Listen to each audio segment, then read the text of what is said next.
This is a continuation of the lesson on spontaneity. So we have our all-important thermodynamic equation that delta G equals delta H minus T delta S. So we're going to take a look at the relationship between the three in terms of the signs. So first we'll start out. If we have a delta H that is negative, meaning that our reaction is exothermic, and a delta S that is positive, meaning that the system is going towards more disorder. We'll look over here. So delta H is negative, delta S is positive. So the negative of this term, because temperature is always positive since it's Kelvin, so this term then is negative. A negative and a negative, delta G will always be negative. So this is a spontaneous process.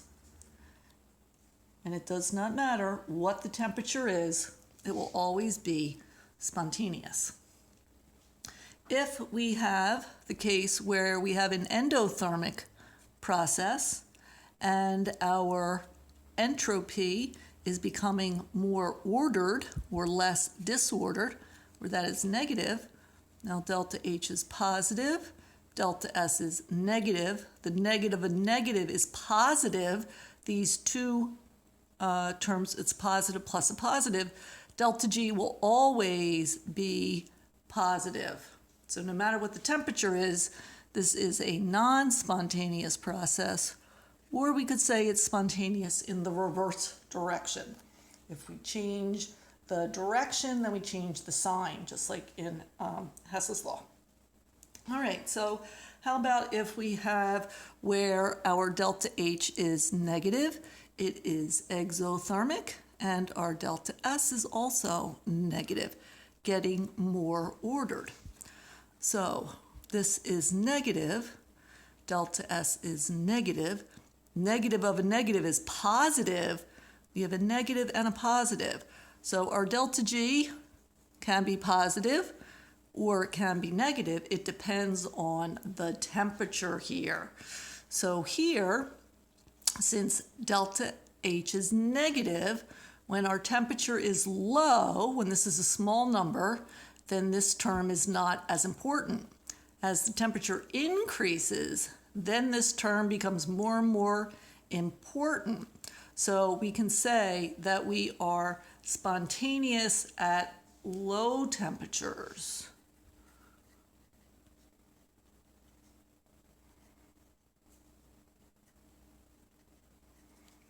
Where this term does not have as much of an impact. And then if we go the other way, if we have an endothermic reaction and we're getting more disordered, positive and positive, then this is positive. Negative of a positive is negative. So as T increases, this term becomes more and more important, and it will have more of an impact. So this can be also positive or negative, and this is then spontaneous at high temperatures. And exactly what that temperature is depends on delta H and delta S, and we'll do some problems like that. So sometimes you can predict the sign of delta G knowing delta H and delta S. For these two scenarios, of course, you have to have the temperature.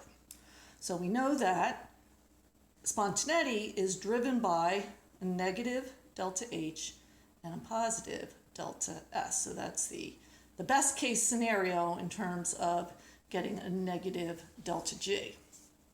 If we see a reaction happen, that means that the delta G had to have been negative. If it happens, that means that it was spontaneous. So, for example, if we take some aluminum foil and put it in some copper nitrate, aqueous, what will happen is we'll have a redox reaction and we will get solid copper and aluminum nitrate.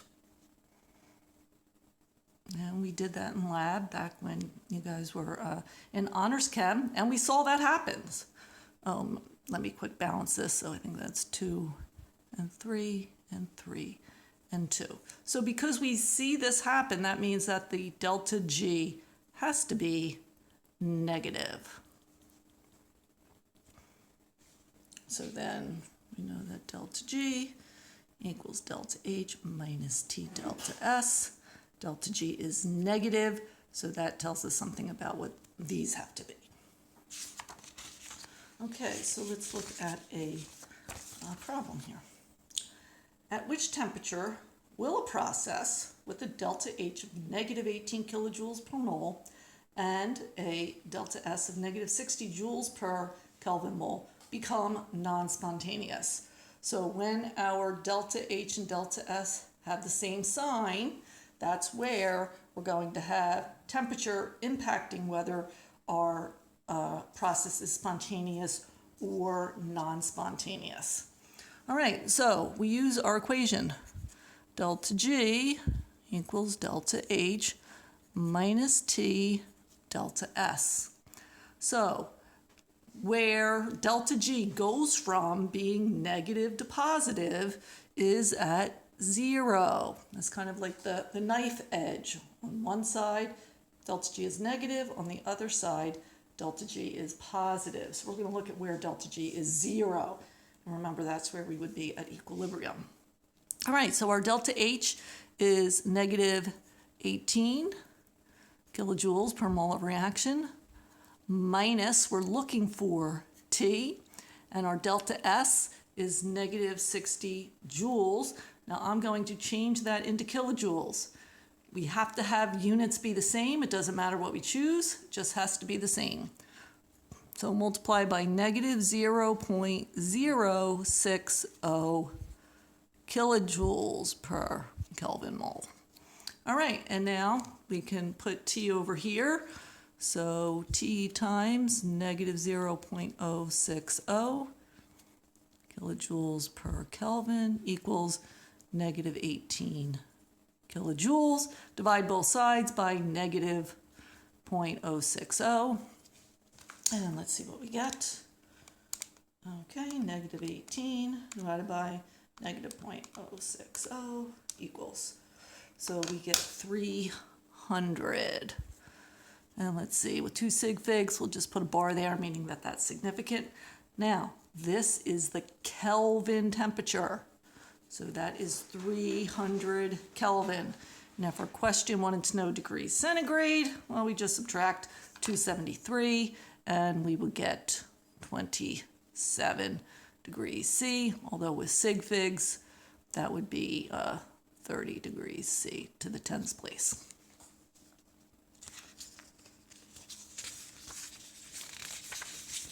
All right, so we're going to now consider Gibbs free energy and phase changes. So here I have the heating curve for water, and we have seen this before back in chapter 6 when we first did thermochemistry. So we have energy on our x-axis and the temperature in degrees C on our y-axis. And so we have some ice at negative 20 degrees. As we add energy, the temperature increases. So on this part of the graph, our water is ice. We have a solid. And remember, this is where we use the equation Q equals mc delta T, and that C is the heat capacity for the ice. So we heat up our ice until we hit 0 degrees C, which is the melting point for solid water. And then as we add energy, we go from a solid to a liquid. So here we're going from solid to liquid.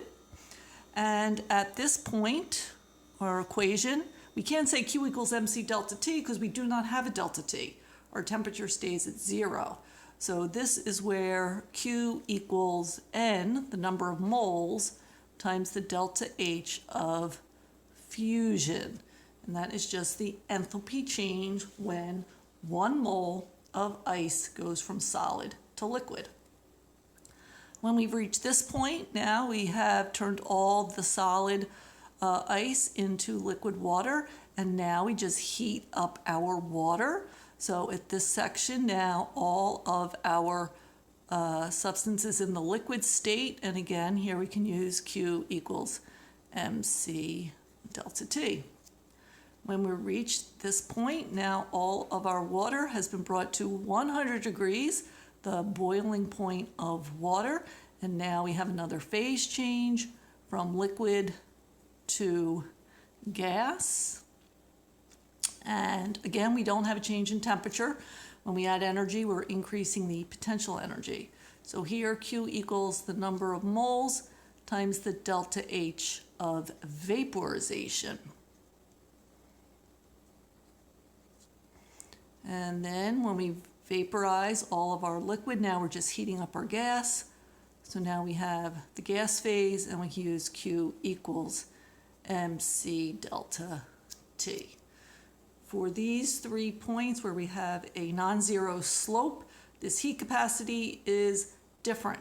For ice, for water, and for steam, that value of C is different. So just like we have this delta H of fusion, we also have a delta S of fusion, and this is the entropy change.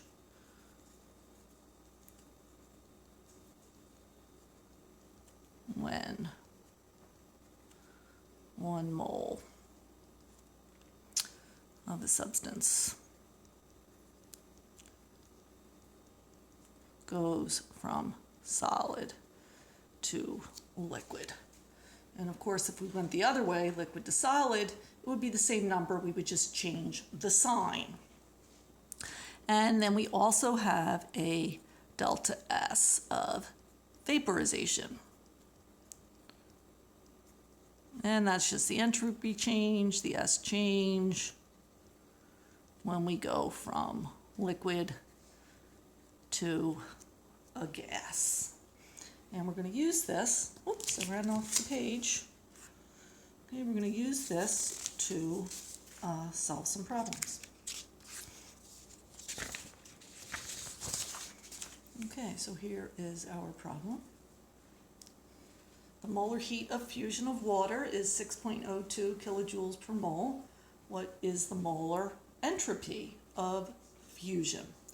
So they're giving us the delta H of fusion as 6.02 kilojoules per mole reaction.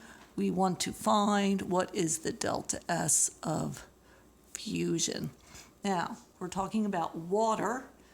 Because it's fusion, we're going from solid to a liquid. So our T is the melting point of water. So T is the melting point of H2O. So that equals 0 degrees C. So we're just going to plug this into delta G equals delta H minus T delta S. At a phase change, we're going to consider a phase change at equilibrium for this. So our delta G is 0. This delta H, the delta H of fusion, the delta S of fusion, and our temperature then is our melting point temperature. So 0 equals 6.02 kilojoules per mole minus T. We have to turn that into Kelvin.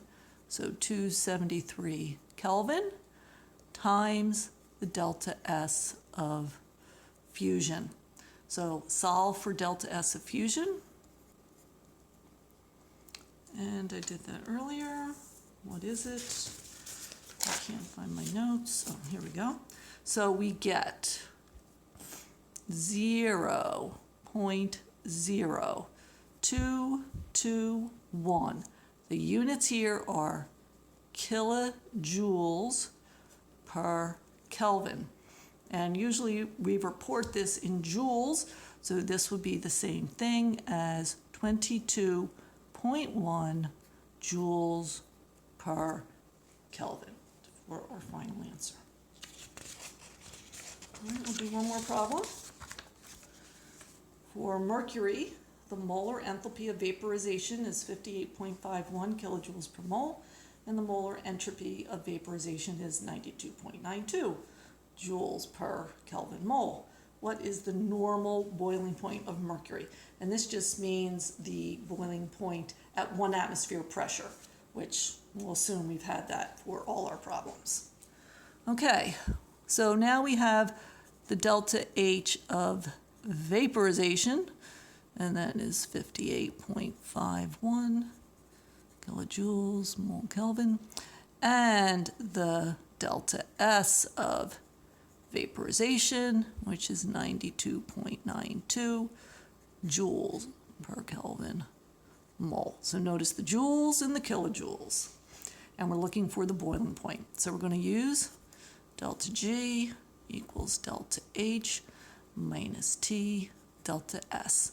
When we're at the boiling point, then this is the delta S of vaporization, this is the delta H of vaporization. So again, our delta G is 0 at the phase change. Our delta H of vaporization, 58.51 kilojoules per mole, minus T, that's what we're looking for. And again, change the joules to kilojoules, move your decimal point over 3, so 0.09292 joules per Kelvin mole. And then we solve for T. And again, that will be in units of Kelvin. All right, so 58.51 divided by 0.09292 equals, and I have, let's see, I'll give it 4 sig figs, 629.7 Kelvin. And let's put that in degrees C, just subtract 273. So that is 356.7 degrees C, the boiling point of mercury. Oops. There we go. And that's it.